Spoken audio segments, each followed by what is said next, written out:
Jirra jirtuu qaqqaaliiwwan ilmaan Oromoo hundi keessanuu nageenyi kiyya bakka isin jirtan maratti isin qaqqabu jedha. Seerri yuutuubii kun maal akka ta'e akkamitti akka sirreeffannu viidiyoo duraan isinii gadhiiseen jira, garuu waan na fahamtan yookaan waan isinii galee natti hin fakkaatu. Salphaadha wanni kun monetization bakka monetization optionii jedhu kana keessa yeroo seentanu kan inni waan kana isinii fidu. Furaan kun akkanatti qollofamee jira, raayitii ta'uu qaba. Haala kamiin akka furaa kana seera haaraadha kan inni baase. Kun Zero Active Community Guidelines Strike amma kana irratti jechuudha. Two step verification. Wanni kun kan inni wal qabatu YouTubein al takka waan mobaayilii keenya yookaan yoo mobaayila keenya dhabne yookaan immoo emailii keenya yoo passwordii daganne YouTube keenya guddataa jiraachuusaa subscribe haga ta'e qabaanne bakka kanatti turn on nuun jedha. Waan emailii wal qabatudha wanni kun. Seera kana dirqama beekuu qabdu, dirqama turn on godhachuu qabdu jechuudha. Haala kamiin turn on godhanna ka jedhu sirriitti waliin ilaalla. Haala salphaa taheen jechuudha. Takkaffaa asumarraa turn on kana tuqnee turn on gochuu ni dandeenya. Turn on haa tuqnume. Turn on kana yeroo tuqne jechuudha. You will be redirect to Google Security to turn on two-step verification for your account. Gara Google Security ti sigeessina.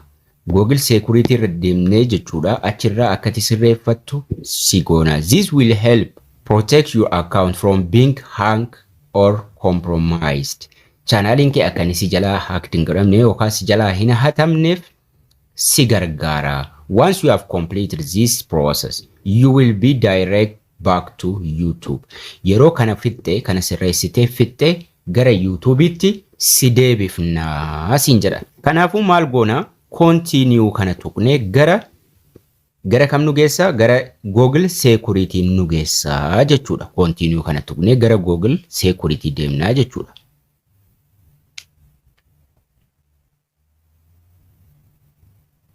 Gara Google Security nu geessuudhaaf to continue first verify that is you. Si ta'uu kee yookaan abbaa emailii kanaa ta'uu kee mirkaneessi, password itti guutuudhaan mirkaneessi nuun jedha. Emailii keenya kunoo asitti nu fidee jira jechuudha. Kanaafuu mirkaneeffadhu si ta'uu kan kennuun jedha, ni mirkaneessina jechuudha. Password itti guunnee mirkaneeffannaa jechuudha nu ta'uu isaa. Erga passwordii keenya itti guuttannee kaanee jechuudha next goona.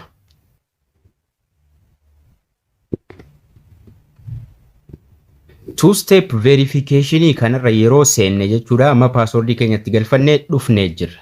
Two step verification kana let's jedha set up your phone. Amma bilbila kee itti galchiinuun jedha what phone number do you want to use? Bilbila lakkoofsa bilbilaa kan fayyadamuu barbaadda. Lakkoofsa bilbilaa nu keessa jiru callisee fidee kaa'inni yoo barbaanne san fayyadamna, yoo hin barbaanne itti jijjiirra. Lakkoofsuma kana irra tuqnee lakkoofsa biraa itti guunna jechuudha. Haya amma lakkoofsuma kana haa ta'uu jedhanii sanaan booda mircaa biraa jiraas. How do you want to get a code? Koodii haala kamiin argachuu barbaadda nuun jedha text message phone call. Kun ka bilbilaan dawwalamee nutti himamuu jalaa kaafnee dhaggeeffannee barreeffannaa, kun immoo meeseejiidhaan nu erga. Kara salphaa jechuudha meeseejii nu godhii jennaan next jenna sanaan booda. Lakkoofsa bilbilaa keenyatti guuttannee jirra next goonaa jechuudha asitti. Next irra yeroo tuqnee gara kam nu geessa? Amma koodii nu ergee jira. Koodii lakkoofsa bilbilaa keenya irratti nu ergee jira. Kanaafuu koodii sana itti galfanname.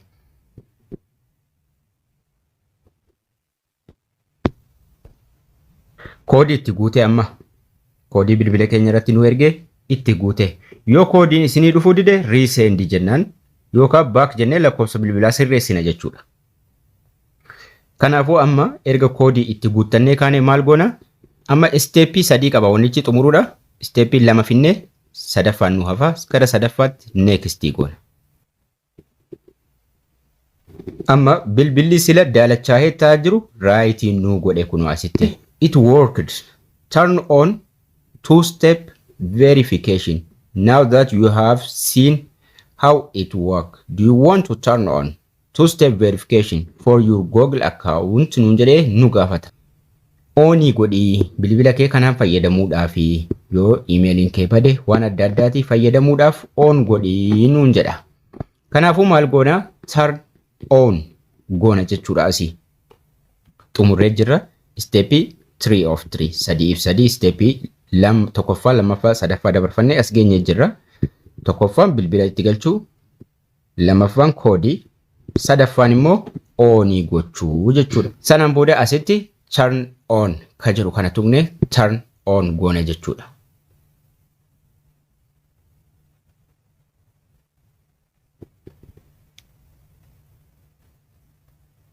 Alright, YouTube maalluun jedhee ture yeroo kana sirreeffattee kaate gara YouTube'itti si deebifnaa nuun jedhee amma gara YouTube'itti gara monetization partiitti fideen nu deebisee jechuudha.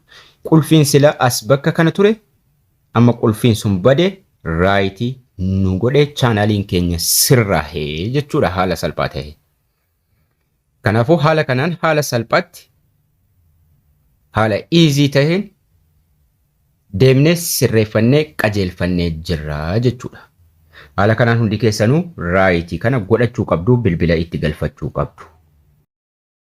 Egaan barnoonni keenya har'aas kana fakkaata ture akkasiin daawwattanii irraa qajeelfattan abdii guddaan qaba. Warri maatii hin ta'in warri chaanaalii kanaaf maatii hin ta'in subscribe gochuun warri kanallee laayikii koomentii naa kaahuu dandeessu waan isiniin galle gaafachuu dandeessu karaa koomentiitiin karaa keessaatiin haga barnoota ittaanuun walitti deebinutti ulfaadhaa nagayaan turaa turtii gaarii.